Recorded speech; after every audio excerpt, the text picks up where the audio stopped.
surrender, or we call that helplessness, then you'll ask the great compassionate light, please help me now. So today, that is the focus for param, forgiveness. After reaching helplessness, you have to become helpless and then ask. Then only it will work. And for him, it's your choice, whatever. One thing you can ask, you cannot ask for health, wealth. Health is dealt with separately, the beginning itself. Wealth and relationship, you could ask for anything you want. You could also ask for significance. If you want to feel significant, important, no problem with that. As long as it does not hurt or harm somebody else, you could ask for it. Thank you, Bhagavan. Next question, Bhagavan. Pranams, my dear Sri Bhagavan.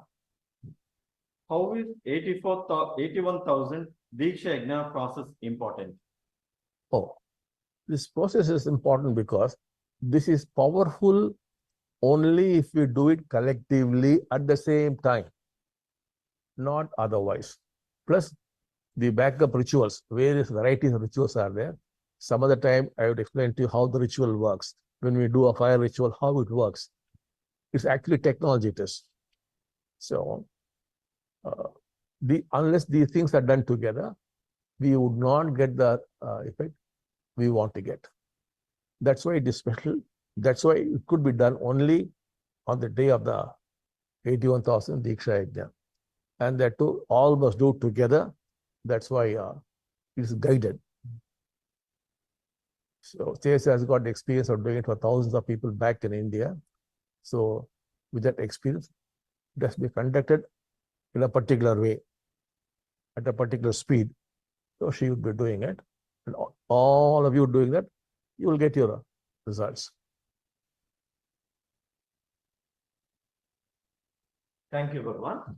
Next question, Bhagavan. Dear Sri Bhagavan, have we been taught all that should be taught?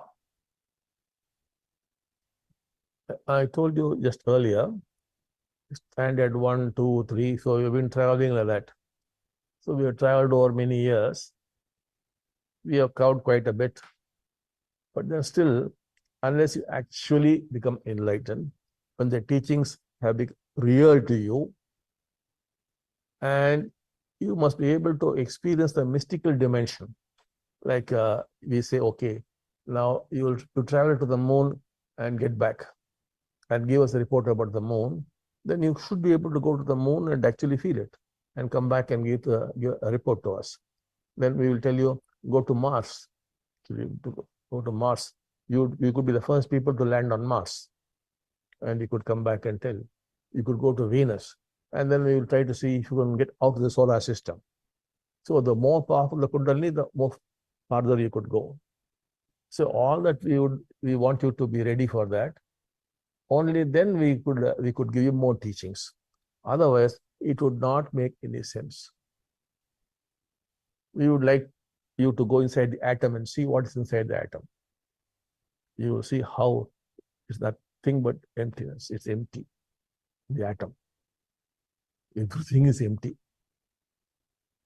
So, you must have the power to go in and see. Otherwise, there's no use talking about it. So, what we could talk, we have spoken enough. But now you have to get to that state. Now, this process should take you there. And also, you should raise your Kundalini more. And then we can do all these mystical excursions we could do. We could go into the past also and see. We could go and explore what these gods were doing. By ourselves, we could do that. And you could go into the future. I often tell you, how 1,000 years from now, mankind would be different.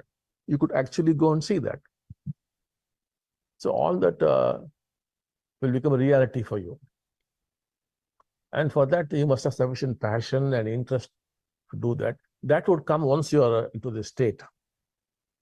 When you actually go a little beyond enlightenment, when you can feel oneness, when you feel that you are the other, all that must be reality for you. Then you could go into higher levels of teachings. And there's no end to it. So right now, we are only focused on getting you enlightened and then move on to becoming a oneness being. You must feel you're one with the other. Then you would know exactly what to do.